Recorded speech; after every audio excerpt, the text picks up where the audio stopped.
investigations of the ICC in this country, the incidents leading to the issuance of these ICC warrants, and the enforcement of such warrants are politically motivated and really are in violation of Article 3 of the Constitution of the Interpol itself, which prohibits the Interpol from participating in any intervention or activity of a political character.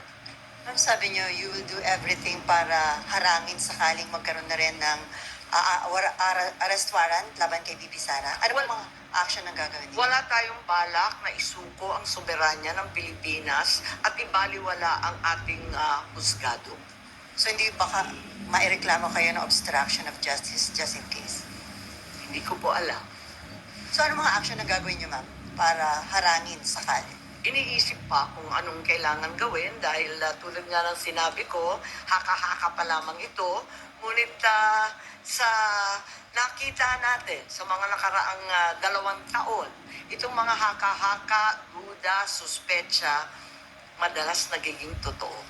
So may mga preparation na rin si VP Sara dyan sa chismis na natanggap niyo, ma'am? Marahil po. Pero yung warrant na paparating para kay Senator Bato and other former police officials, credible na po yung source nyo dun, ma'am? Parang, kasi maliwanag yung listahan, pero andun siya sa sumunod na listahan ng ICC, di ba? Andun siya sa warrant.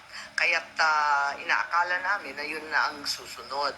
Pero hanggang ngayon, wala naman inilalabas at nagbago ang ihip ng hangin at ang balita ay si VP Sara. Ma'am, kanina nabanggit niyo po kanina na part ng diversionary tactic yung paglabas ng issue ng supposed paid trolls ng Chinese Embassy in Manila. Are you now saying that Senator Tolentino and the committee niya po were useful for this propaganda by the administration? Ay hindi ko naman gawain bumatikos ng kapwa senador, pero ang alam ko may utos talaga sa admin media na i-divert at mag-squib tactics ng bonggang-bongga, i-divert sa iba't ibang balita tulad ng mga sagupaan, yung fake news nga na tinake over na, yung kung ano-anong mga isla at islet, tapos yung balita ng 20 pesos rice, sinabay-sabay para ilayo sa tunay na problema. But as a sitting senator po, kayo po hindi kayo nababahala if there's some truth to it